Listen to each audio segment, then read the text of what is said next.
Hi hello കൂട്ടുകാരെ, ഒരു 30 വയസ്സിന് മുമ്പ് തലയിൽ നര കയറിയാൽ എല്ലാവരും കുറ്റപ്പെടുത്തുക മാതാപിതാക്കളെയായിരുന്നു. പാരമ്പര്യം മാത്രമാണോ അകാല നരയ്ക്ക് കാരണം?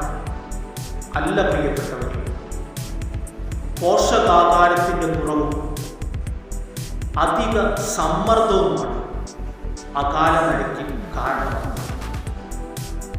വിറ്റാമിൻ B12-ൻ്റെയും D3-യുടെയും അയണിൻ്റെയും കോപ്പറിൻ്റെയും എല്ലാം അഭാവം അകാല നരയ്ക്ക് ഇന്ന് കാരണമാകുന്നു. ഇത് ഭക്ഷണത്തിലൂടെയും സപ്ലിമെൻ്റായും നമ്മുടെ ശരീരത്തിൽ എത്തിക്കണം. പഴങ്ങളും പച്ചക്കറികളും നട്ട്സുമെല്ലാം കൂടുതലായിട്ട് കഴിക്കുവാനായിട്ട് നമ്മൾ ശ്രദ്ധിക്കണം.